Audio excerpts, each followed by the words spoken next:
Hello everyone, हजुरलाई स्वागत छ मेरो न्यू डे न्यू मिनी ब्लगमा। र आज चाहिँ यहाँ मेरो मिनी ब्लगको पनि डे 10 हो है। र यत्रो डे 9सम्म चाहिँ मैले सङ्ग्समा हालिरहेको थिएँ। र आज चाहिँ किन मैले भोइस ओभर गर्दैछु भने नि, अब म पनि अब यस्तो हो नि त, नानीसँग हुन्छु, नानीको अब ब्याकग्राउन्डमा नानीको साउन्डहरू आउँछ, त्यही कारणले गर्दा होइन अब भोइस ओभर आफ्नो गर्नु सक्दिनँ। गर्नु त मन थियो, पहिला त मैले धेरै गर्थेँ पनि। र यति फेरि अर्को के हो भने होइन, फर्स्ट त त्यही हो, म नानीसँग गर्नु सक्दिनँ। र सेकेन्ड चाहिँ के हो भने, मैले यत्रो दिनदेखि पुरा भोइस भिडियोहरू एडिट गरेर हालिरहेको थिएँ, तर मेरो एकाउन्ट मोनिटाइज थिएन होइन। त्यही कारणले गर्दाखेरि मैले कति हाल्थेँ, त्यहाँबाट मलाई हरेस लाग्यो क्या।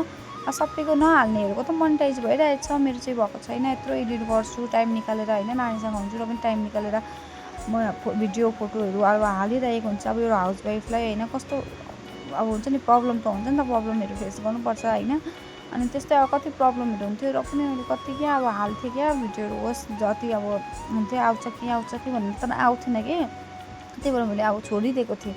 र फेरि बिचमा मैले मिनी ब्लग स्टार्ट गरेँ, त्यो पनि मैले आफ्नो भोइस ओभर गरिनँ, मैले साउन्डमा लगाएर होइन, गाना लगाएर मैले त्यसमा उयो गरेँ। र त्यसमै अहिले मैले डे 10मै डे 9मै मैले कन्टेन्ट मोनिटाइजेसन पनि पाएँ फेसबुकबाट है। अनि त्यही भएर चाहिँ अब अहिले चाहिँ खुसी पनि लाग्दैछ। अब पाउनु त पाएँ नि, तर पाएर मात्रै पनि हुँदैन होइन, अब त्यसको सही इस्तेमाल गर्नु पऱ्यो। मैले त्यस्तै हाल्नु पऱ्यो, भिडियोहरू कन्टेन्टहरू त्यसरी हाल्नु पऱ्यो।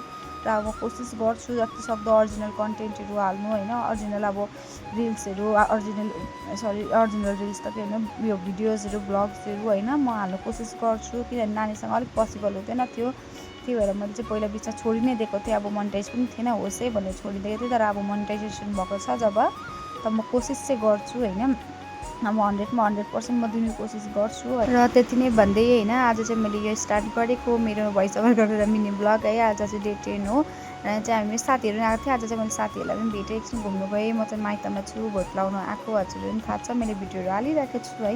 र यहाँ चाहिँ मेरो कुकुली है, यहाँ उसँग पनि एकछिन खेलिरहेको छु, बधाई नै। उसको चाहिँ अस्ति भर्खर अब हिजो भर्खरै कपालहरू पनि काटेको होइन। अब गरम यस्तो छ, र चालसम्म चाहिँ यति साह्रो गरम छ। चालसम्म के भनौँ, हर जग्गामै गरम छ अहिले त। अब समर लागेछ कि होइन, अस्तितिर जाडो हुन्थ्यो, पानी पर्दा नि अब जाडो भइरहेको थियो भने अचानक गरम पनि पुरा हुनु थालिसकेको छ है।